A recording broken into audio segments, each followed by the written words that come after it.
most of the citizens engage among themselves, and citizens also are using it for doing a lot of business transactions. So a lot of transactions happen on WhatsApp. So the vision of the Honorable Minister was that we take the platform, and since already people are used to WhatsApp, we need to bring the government to the doorsteps of the people using the WhatsApp as a platform.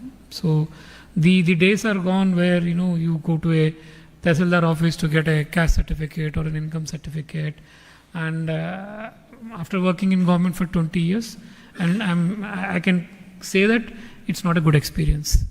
Going to, not only in India, anywhere in the world, going to a government office is not a good experience.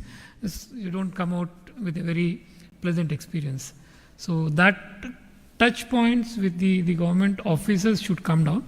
People should be able to access services from the comfort of their, the house and the chair in which they are sitting or traveling and all, so that you don't waste time, and also you get the services delivered quickly.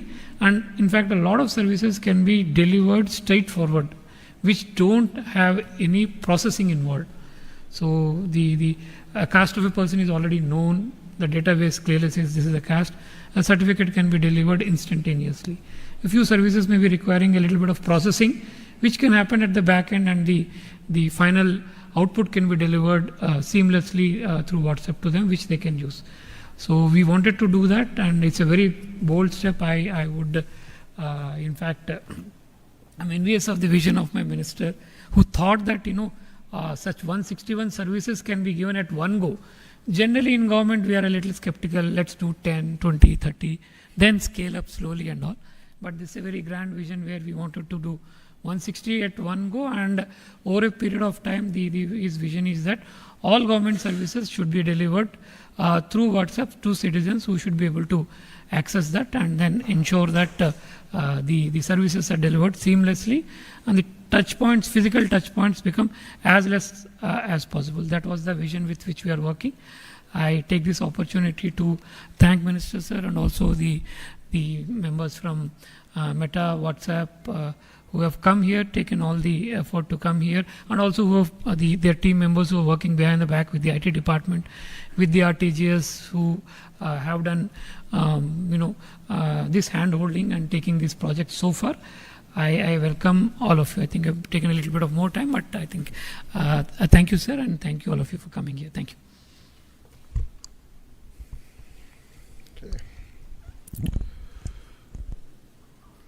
ఇంగ్లీష్లో ప్రారంభిస్తాం, మళ్ళీ Telugu switch అవుతా, ఓకేనా?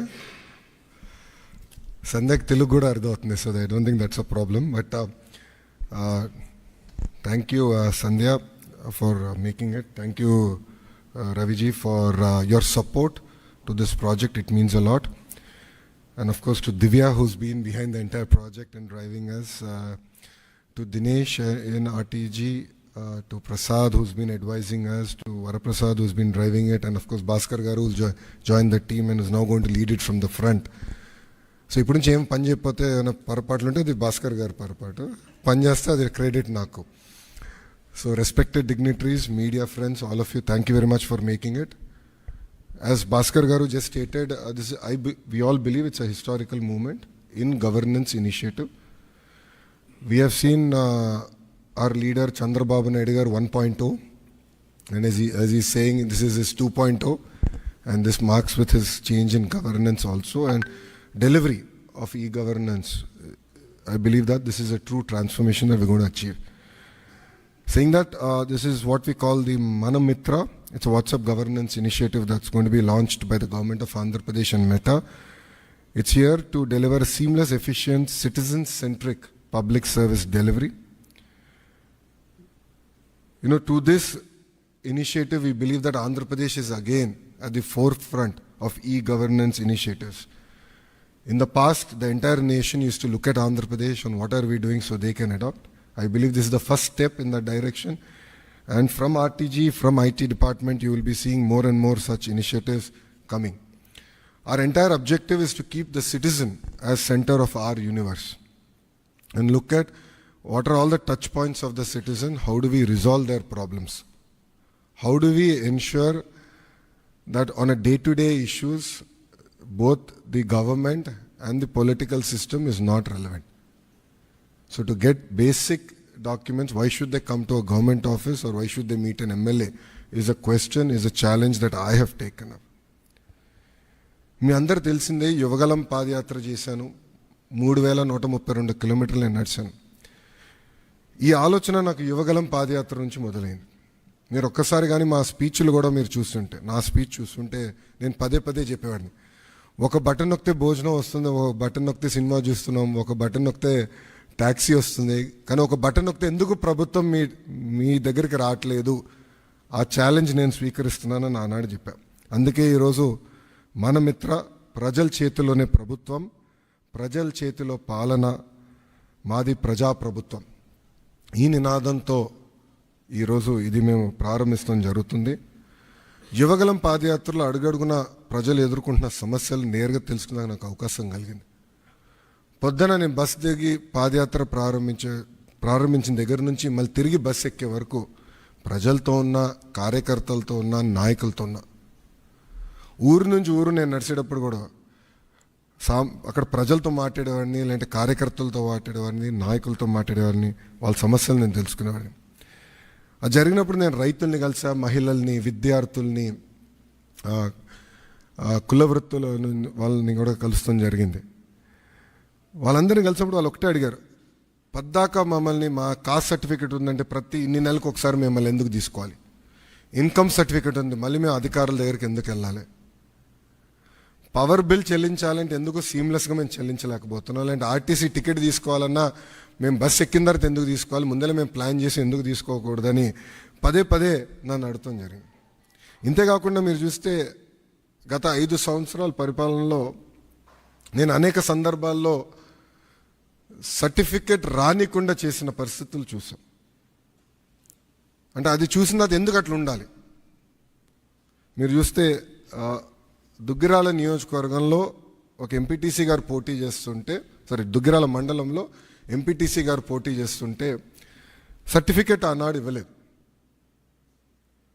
కావాలని BC certificate ఇవ్వలేదు. So ఆ రోజు నాకు అర్థమైంది సిస్టంలో ఒక లోపం ఉంది, ఇది కరెక్ట్ చేయాలి, ఎవరు ఇట్లా సర్టిఫికెట్ కోసం ఎవరు ఇబ్బంది పడకూడదు అనే ఆలోచనతో మొదలైంది. మీరు చూస్తే ఇప్పుడు అందరి జోబులో, ప్రతి ఇంట్లో ఒక స్మార్ట్ ఫోన్ ఉంది, అందరి జోబులో స్మార్ట్ ఫోన్ ఉంది. మా అంచనా ప్రకారం 60% మందికి స్మార్ట్ ఫోన్ అనేది ఈరోజు ఉంది. దాంట్లో ప్రధానంగా వాట్సాప్ అనేది అందరు ఇన్స్టాల్ చేసుకుంటారు. మీరందరూ కూడా వేలాది గ్రూపుల్లో ఉంటారు.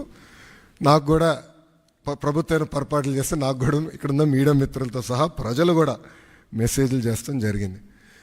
సో అప్పుడు నాకు వచ్చిన ఆలోచన, అంటే యువగలం పాదయాత్రలోనే లేదు, వాట్సాప్తో వర్క్ చేయాలి, అదొక ప్లాట్ఫామ్, అందరూ వాడే ప్లాట్ఫామ్ అని ఆలోచించి నేను సంధ్య గారికి మేము అవుట్రీచ్ చేసి కలిసిన తర్వాత ఒక ఇనిషియల్ డిస్కషన్ అయిన తర్వాత వాళ్ళు ఏమన్నారంటే, ప్రపంచంలోనే ఎక్కడ ఇన్ని సర్వీసెస్ ఒకేసారి ఒకే ప్లాట్ఫామ్ మీద తీసుకురాలేదు, బిట్స్ అండ్ పీసెస్ వచ్చినాయి. సో ఆర్టీసీ చేసి ఉండొచ్చు, లేదంటే మున్సిపాలిటీ చేసి ఉండొచ్చు, ఎవరు వాళ్ళు చేశారు, యాజ్ అ స్టేట్ ఎవరు చేయలేదు. ఇది వన్ ఆఫ్ ఇట్స్ కైండ్, మీరు చేయగలుగుతారా, అవుతుందా, మార్పు మీరు సిస్టంలో తీసుకురాగలుగుతారా అని నన్ను అడిగారు. సో అక్టోబర్ 22, 2024లో ఢిల్లీలో MOU ఒప్పందం కుదుర్చుకుంటాం జరిగింది. ఆ రోజు నేను ఛాలెంజ్ స్వీకరించాను, డిసెంబర్ నెలాఖరికల్లా లాంచ్ చేస్తామని మేము చెప్తాం జరిగింది. వాస్తవంగా 1 నెల ఎక్కువ తీసుకున్నాం. సో 3 నెలలు 9 రోజుల తర్వాత, అంటే MOU సంతకం పెట్టిన 3 నెలలు 9 రోజుల తర్వాత ఇది లాంచ్ చేస్తాం జరిగింది. ఇది మీరు ఒక్కసారి చూస్తే 36 డిపార్ట్మెంట్లని ఇంటిగ్రేట్ చేయాలి. సో ఇది చాలా చాలా కాంప్లెక్స్ ప్రాజెక్ట్. మొదటి విడతలో 161 సర్వీసెస్ లాంచ్ చేస్తున్నాం. మా టీం చెప్పొద్దన్నారు, బట్ నేను చెప్తున్నాను ఈరోజు, రెండో విడతలో 360 సర్వీసెస్ మేము లాంచ్ చేస్తాము. There is no debate, no discussion, we will launch. So ప్రజలకి ప్రభుత్వం మధ్యన ఇదొక ప్లాట్ఫామ్గా ఏర్పాటు చేసి రియల్ టైం సర్టిఫికేట్స్ వాళ్ళకి డెలివర్ చేసే బాధ్యత మన ప్రజాప్రభుత్వం తీసుకుంటుంది. దాంట్లో భాగంగా మీరు చూస్తే నేను కూడా మా టీంని పదే పదే అడిగింది, ఇక్కడ సర్టిఫికెట్స్ కూడా మేము ఇష్యూ చేసినప్పుడు దానిపైన స్పెసిఫిక్ క్యూఆర్ కోడ్ ఉంటుంది. ఎందుకంటే మీరు ఆథెంటిసిటీ గురించి మీరు అడుగుతారు నాకు తెలుసు, అందుకే ముందలే ప్రియం చేస్తున్నా. క్యూఆర్ కోడ్ అనేది ప్రతి సర్టిఫికెట్ పైన ఉంటుంది. ఆ క్యూఆర్ కోడ్ స్కాన్ చేస్తే ఏపీ గవర్నమెంట్ వెబ్సైట్కి లింక్ వెళ్తుంది. ఆ ఏపీ గవర్నమెంట్ వెబ్సైట్ పైన క్లియర్గా సర్టిఫికెట్ పైన ఉండాల్సిన పేరేంటి, వివరాలు ఏంటి వెబ్సైట్ పైన కనపడుతుంది. సో ఎవరు ఫేక్ సర్టిఫికెట్లు జనరేట్ చేసేదానికి అవకాశం ఉండదు. అది బ్లాక్ చైన్ పైన కూడా తీసుకురావాలని మేము నిర్ణయం తీసుకున్నాం. అది కూడా త్వరలో రిలీజ్ చేస్తాం. సో ఇప్పుడు మీరు చూస్తే ఈ సర్వీసెస్ అన్నీ ఒక పక్కన రెవెన్యూ సర్వీసెస్, రెండో పక్కన మున్సిపల్ సర్వీసెస్, మూడోది ఎండోమెంట్. అంటే దేవాలయాల్లో కూడా టీటీడీ మినహా అన్ని దేవాలయాలు వచ్చినాయి. రెండో విడతలో టీటీడీ కూడా ఈ సర్వీసెస్లోకి వస్తుంది. దేవుడు ఆశీస్సులు ఉంటే ఈ సర్వీసుల్లోకి వస్తుంది. అంతేకాకుండా ఇప్పుడు సెలెక్షన్ నంబర్కి వెళ్ళి సెలెక్షన్ ఉంటుంది, మీరు సెలెక్ట్ చేయాలి. నెక్స్ట్ ఫేజ్లో ఏఐ బాట్ మేము అమలు చేస్తాం. సింపుల్గా మీరు వెళ్ళి నాకు బస్ టికెట్ ఈ ఊరు నుంచి ఈ ఊరికి రావాలంటే సింపుల్గా డన్, ఇది ప్రైస్, మీరు డబ్బులు కట్టండి bus ticket will be issued. అట్లా ఏఐ బాట్ పెట్టాలని మేము నిర్ణయం తీసుకున్నాం. రెండో విడతలో చేద్దాం అనుకున్నాం. అంతేకాకుండా వాయిస్ కూడా, అంటే ఇంగ్లీషే కాకుండా తెలుగు భాషలో కూడా డైరెక్ట్గా చెప్తే సిస్టమ్ రెస్పాండ్ అయ్యే విధంగా చేయాలని మేము నిర్ణయం తీసుకున్నాం. వాస్తవంగా ఇది ప్రపంచంలోనే ఎక్కడ చేయలేదు, తొలి రాష్ట్రం మనం. ఇది కూడా మేము నేర్చుకుంటున్నాం దీంట్లో. ఇది పర్ఫెక్ట్ అని నేను అన్ను. లోడ్ టెస్టింగ్ అన్నీ చేసాం, ఇంకా నేర్చుకోవాల్సిన అవసరాలు చాలా ఉన్నాయి మాకు. ఎక్కడన్నా ఆంధ్రుడు వచ్చి లాగిన్ అయ్యి ఎక్కడన్నా ట్రాన్సాక్షన్ ఆగిపోతే ఇమీడియట్గా మేమే తిరిగి ఫోన్ చేయాలని నిర్ణయం